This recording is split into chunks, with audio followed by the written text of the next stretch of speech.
Molly Harper with the Harper Consulting Group, and this is Elevating Impact, a series of conversations with extraordinary nonprofit leaders around the country and around the world.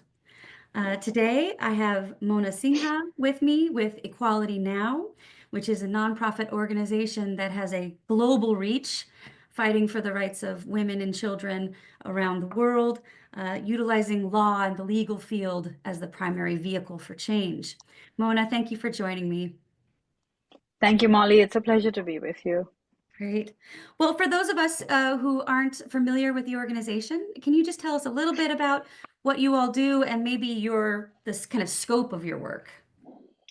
Equality Now has been a global leader in the fight for gender equality for over 30 years. We're hitting upon 32 now, so I think we're well past our adolescence. We use the law as a transformative tool to dismantle discrimination and secure justice for women and girls around the world. Our model is quite unique because bridging grassroots activism with high-level policy advocacy, our model empowers local actors while also influencing international and regional legal frameworks. So I like to say we work at the grassroots and then we also work at the treetops. And this connective approach, which links community level leadership with systemic legal change, is our hallmark, and I believe is really the key to lasting impact. So in 2024 alone, so we just look at last year, we contributed to legal and policy reforms in 9 countries around the world, which resulted in improving access to legal justice for about 52 million women and girls. And to give you an example of these, landmark victories included the abolition of child marriage in Colombia and Sierra Leone, passage of a comprehensive sexual and gender-based violence law in Kenya's Busia County, which is one of the larger counties in Kenya, and the successful defense of an anti-FGM legislation in the Gambia. So it gives you a sense of the breadth and the width of our work.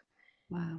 And we do this in a multiple number of ways. We obviously use our legal expertise, strategic litigation where we can, and absolutely coalition building. So we challenge these harmful social norms and we reframe them as human rights violations.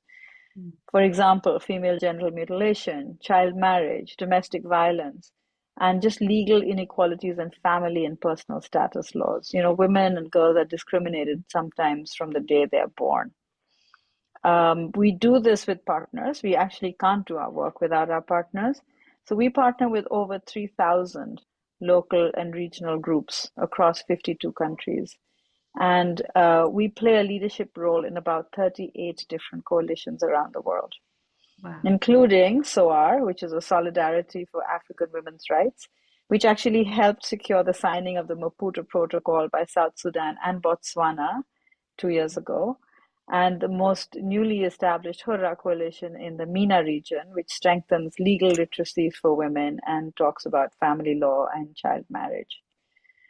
So we've set many legal precedents. We've catalyzed global change through our legal precedents. For example, 2 years ago in Bolivia, we supported a groundbreaking regional court ruling on sexual violence, which really set a precedent across Latin America. And we sued the country of Bolivia and we won. So that was a pretty big case. In Georgia, we trained various actors in the judicial and the police field, and it ended up increasing prosecutions of sexual violence in 1 year by 75%. And we've also driven legislative reform in Japan, resulting in the abolition of a discriminatory marriage law and shaped international standards of technology facilitated gender-based violence through our contributions to the United Nations Global Digital Compact. So our work is pretty wide in its approach, but the focus is always about ending discrimination against women and girls. And I think what really distinguishes Equality Now's work is our ability to transform legal systems while centering the voices of women and girls who are most impacted by this inequality. So we equip local leaders with legal tools and platforms to influence. The organization ensures that reforms are not just enacted, but effectively implemented, because if they're not implemented and upheld, then it doesn't really impact the lived equality of women and girls. And this enduring systems level approach really fosters a world in which we believe women and girls can live free from violence and discrimination, and frankly, just fully participate in society with dignity and equal rights. Wow. That's incredible. That's it. Just hearing just some of the pieces of work that you all have been doing around the world is truly inspiring. And I'd love to follow up a little bit on that. I know that, I've heard a number of people talk about, when it comes to fighting for women and girls' rights, really focusing on other countries around the world, maybe, some topics that might even seem barbaric in some ways to folks in the U.S. But I'd love to just hear, what would you say to those people about what's happening in the United States that might surprise us in terms of what the work that you're trying to, you know, uh, fight against in terms of some behavior? Well, look, I mean, there's a global backlash against gender equality, and we're seeing that same backlash happen in the United States right now. Women's hard-won gains are being rolled back everywhere, and especially, since the beginning of this year, we're seeing it happen here at an alarmingly fast rate. You talk about DEI initiatives, you talk about reproductive rights initiatives, and the shrinking of civil society spaces. We're seeing that every day, and we're waking up to news that is unexpected every day. Unfortunately, despite 30 years since we saw the Beijing Platform for Action, where Hillary Clinton famously said, women's rights are human rights and human rights are women's rights, there is not a single country that has equal laws for men and women. Not a single country. So if you sit and think about that, Mm. there are about, across the world, women only have about 75% of legal rights as men do. And in the United States, our Constitution doesn't give us equal protection under the law. We Mm. don't have the Equal Rights Amendment in our Constitution, even though it has been legally passed. It should be in the Constitution, which means that there is no guarantee that we cannot be discriminated on the basis of sex. And that's a very, very fundamental right that should be in every constitution around the world. It doesn't exist in 7 around the world, including countries like Tonga and Palau, and sadly, the United States of America. And then harmful practices, as I was mentioning to you earlier, there are 37 states in this country that still allow children to be married, and that's under the age of 18. That used to actually, 10 years ago, be all states. We've managed to overturn that in 13 states, but we still have a lot of work to do in getting that done. And then across the globe, I mean, this is not just the United States, but we see it primarily in the United States because this is where the major technology companies are based. There are 2 things as far as the rise of the digital ecosystem is concerned. One is access. Women have unequal access to those tools, and women haven't created those systems. So the online misogyny and online hate and online attacks on women have just grown exponentially. And it's just something we're seeing over and over again. You talk to young people today, given that we live in the United States, a lot to the young people in the United States. And what they're really afraid of is the cyberbullying on social media and doxing and use of image-based violence and, pornography as sort of the standard of partnering. It's really quite shocking. And these are all things that we have to think about. And then we're also seeing a huge cut from traditional donor countries in terms of funding. Mm. So the US, you're certainly seeing that right now. The UK, the Netherlands, they're threatening our frontline services and the work that legal reform people do.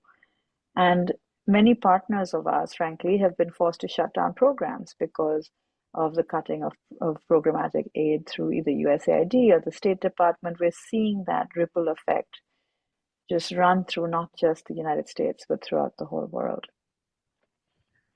Right, right. Well, and that brings up a question for me and for those of us who are listening, interested in the organizations that make up, that get the work done in terms of nonprofits. From what you were just saying about that, I mean, how is the organization of Equality Now addressing some of these things? What are you all looking at in terms of making sure you're focused on these pieces to make sure that your organization can continue this amazing work? Well, I believe we have to have hope, right? I mean, we have changed over 85 laws around the world, and that has happened through perseverance and hard work, and certainly integrity and a commitment to justice, which is core to the work we do and core to every single person who works within the organization and with us as partners. And there are some opportunities, right? I mean, we have successfully driven legal change in so many countries. And the law, honestly, is one of the most effective and enduring steps we can take. And in some cases, it's one of the easiest because it's foundational. You can have as many protections as you want, but if it's not rooted in the law, there's absolutely no recourse for women and girls or anybody to access that. Mm. We strongly believe that women's leadership across politics, business, and peace building drives national security and drives a more peaceful state of being. You see how much conflict there is in the world, and you know that rape is a consequence and a tool that's used during conflict. So that's something that we really need to be focused on lasting peace agreements and having inclusive governance with women at the table. Because let's face it, we don't learn from seeing people who look like us around the table. We learn from difference. We learn from lived experience. We learn from people's what they bring to the table in terms of how they view the world. And that is what sets good policy.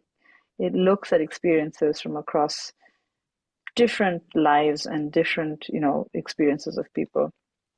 And then the other thing I will say that if women's rights were to be solved by women, we would have done it by now. And I think it's really important to figure out the voices of men who believe in equal opportunity and equal rights for women. Because I will say, even though we hear more the voices of those who don't, there are many more that actually do.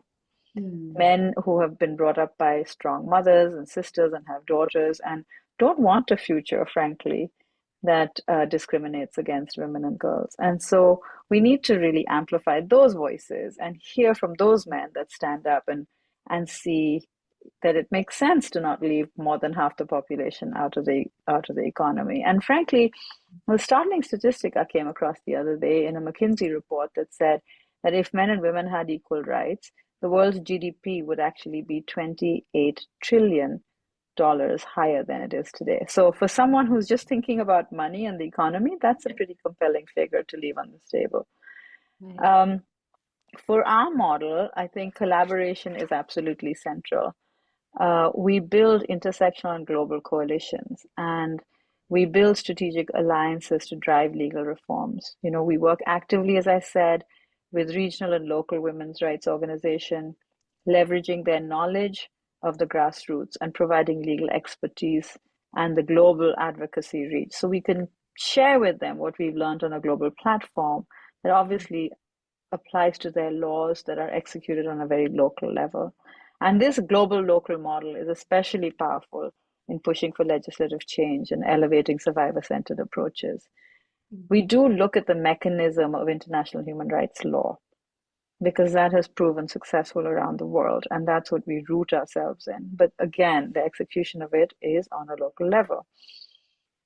We deliberately build partnerships across ideology, across region, across sectors, including youth leaders, including men's groups, technologists from the coalition around universal digital rights, and even corporates who support us. So these coalitions allow for multi-pronged strategies. It allows us to center on learning from difference and are more resilient to backlash or Mm. political shifts, right? And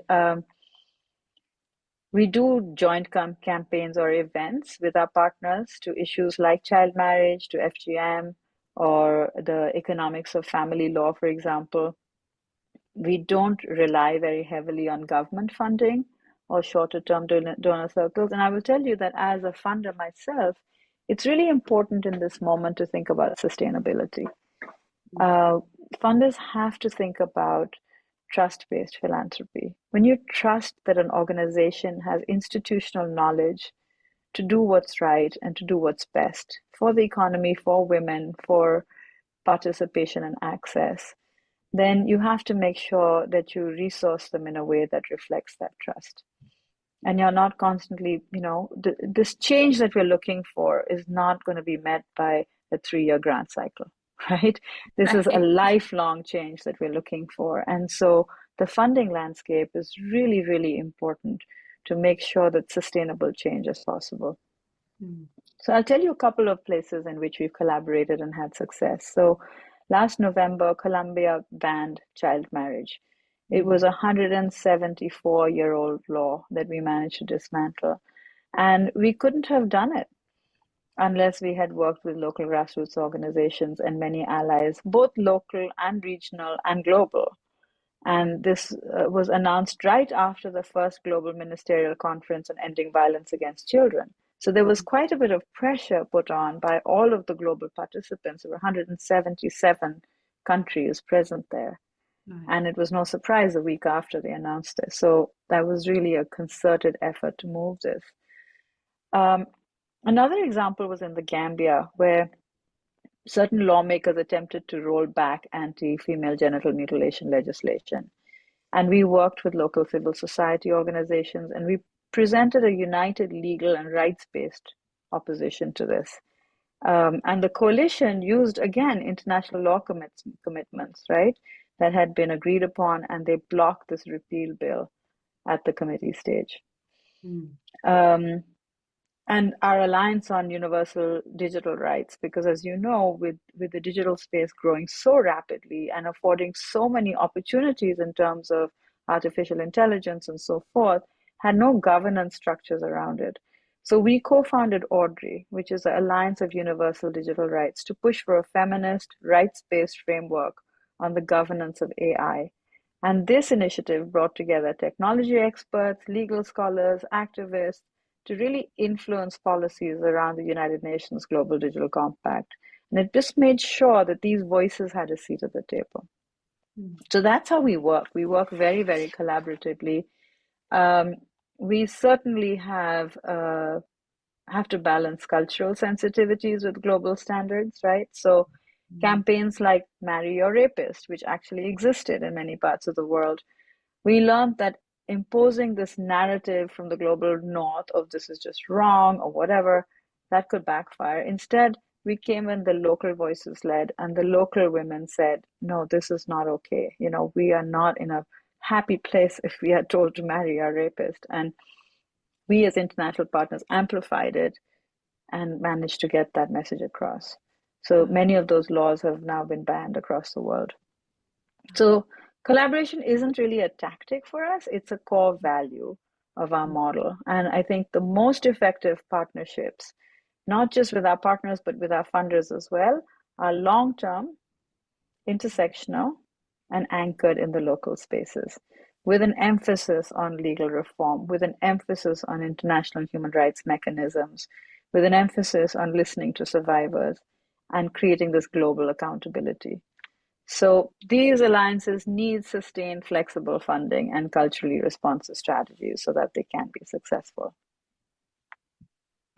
Absolutely. Well, and this partnership model, it's something that we're talking about a lot, especially in terms of with cuts with funding and things. What are ways that we can kind of radically work with each other to make, all organizations more sustainable? So it's inspiring to hearing you talking about that. And based on a couple of things you said, it got me to thinking about kind of public opinion. And how are you seeing that public opinion? And let's take the US right now, because there's a lot of opinions, but in terms of kind of a large shift in narrative around rights and especially around gender-based rights. Um, how does public opinion fit into the legal framework that you're talking about? And what's the potential impact of what's happening here on some of the global work that you're doing? We've already seen the impact on the global work, right? Because the US has been, let's face it, radically generous in supporting these movements across the world.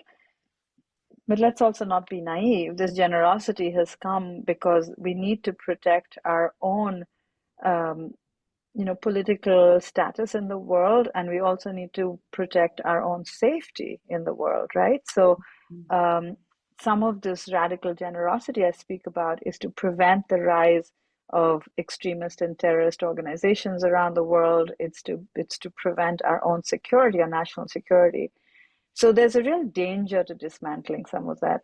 Now, I don't disagree that things could be cut or things could be right sized. Maybe USAID had too much fluff in it. Who knows, right? But there's a certain methodology in which you assess what Mhm. there is that can be right sized, and then there's a certain way in which you go about correcting those things. Right. What's happening now is a little bit more sudden and unexpected and is causing a lot of anxiety in the world. There is certainly we believe in the rule of law. We're seeing how that's being questioned and challenged, and I have no doubt that ultimately it will persevere and prevail. But there's that time in between where it causes a lot of uncertainty and anxiety. And frankly, chaos isn't very welcome in either the work we do. There's enough chaos in the day-to-day work we do, but also in the markets. You've seen how the Mhm. markets have flipped and flopped. So Yeah. the financial markets don't like chaos at all. So Right. it's backfiring a little bit, because if it's about solidifying our economy and solidifying our systems and our societies, it's not going to happen in this way. There Mhm. needs to be confidence. There needs to be confidence in the government. There needs to be confidence in civil society. There needs to be confidence in the corporate space. Otherwise, the system is broken. And Right. that's what we're seeing. I think there's an opportunity for us to practice some radical shifts. And by which I mean, let's do some radical listening. What's happening in our country is very divided because we're not listening to each other. We are in our mutual echo chambers, which frankly the media is fueling right now. We don't even listen to the same media, so we don't even have the same verified news sources. There is a lot of disinformation out there, which is intentionally out there to disrupt and is not, perhaps not true narrative. We also need to practice radical learning, really learning about the consequences of actions we're taking. Um, we need to understand the power of narrative, because stories change culture and culture can change laws. And Mhm. that's the connection that you were looking for. And Right. then we need to realize that we need to practice radical generosity. The people who are being harmed are our families, are our neighbors, are our co-workers. It's not just an isolated group of people. You Right. can't eradicate whole communities overnight. They have existed for centuries, they will continue to exist into centuries. Right. And once you ban things, like if you ban reproductive rights, for example, it's not like it's going to disappear. It's just going to go underground and it's just going to be more harmful for women and girls. Right. So these are things that are really important for us to stay informed and for us to stay engaged, for us to understand what our lawmakers have been elected to do and Mhm. support legislation that protects gender equality. Mhm. Especially in this country, we have to move from awareness to action. So, first, let's educate ourselves, let's listen, let's learn, let's practice generosity, and then let's get to acting. Get moving. Yeah, absolutely. And along those lines, so especially with the all the different kind of aspects of equality or inequality with women and girls, it might feel overwhelming to some of us to say, well, I want to get involved, I want to support, but how do I even go about figuring out where I fit best? What do you tell folks in terms of a good kind of first step to figuring out how they can support you and your work or the movement as a whole? Thank you for that, Molly. I really believe that everyone has a role to play in advancing legal and lived equality for women and girls, right? Supporting their work doesn't mean donating alone. It means amplifying, advocating, collaborating, and just staying engaged. Like I said, learn, listen, Mhm. understand the issues that we're dealing with. So, for example, use your voice. You can be a public narrator like we're doing just now and talking on your podcast, or you can just talk to your neighbor who may not know that, for example, child marriage is still legal in 37 states in this country. That's an incredible fact. So Right. share that with somebody else. Talk about the rise of digital violence, which people may not know about either. So promote work, like we partner with film, for example, to tell our stories. We recently partnered with a film called To Kill a Tiger, which is Oscar nominated. So you talk about how rape culture can be challenged and how you can support justice. So learn from watching film, for example, which is a very nice medium to follow. We can certainly follow our platforms. Look at us on LinkedIn, follow our website and our various handles. Fund however you can. Start locally. Doesn't have to be huge to make a difference, but everything makes a difference. Stay informed and engaged in policy. And then in your own sector, wherever you are, build a coalition. Build a coalition of your neighbors. Build a coalition of technology sector if that's where you work, and join our already coalition to learn more. If you're in a corporate space, talk about gender equality as something that isn't just diversity, equity, inclusion, but as a fundamental way to elevate leadership, build Right. a pipeline of talent, right? And build a supply chain that's sustainable. When you include everybody, it's not about what your skin color looks like, it's about how you can contribute. And certainly, if you're an educator or a teacher, talk about cultural and legal advocacy, talk about your students who deeply care about these issues and how they can live it, as well as, inform the legal system. So for me, legal inequality is not a luxury or an ideal. It's the foundation. It's the very foundation of a just and prosperous world. And I think everybody has a role to play. My mentor, Gloria Steinem, says we are linked, not ranked. And Mm. when we see ourselves as linked together, we are really powerful. Oh my. Well, it's hard to end on a better note than that. Mona, thank you so much for taking the time to talk with us. And we'll make sure that the links to get in touch with you and support you are included with this podcast link. So, Mona, thank you. Really appreciate your work. Much appreciated, Molly. And to everybody out there, get involved. There's a lot you can do. And as I said, together we are really powerful.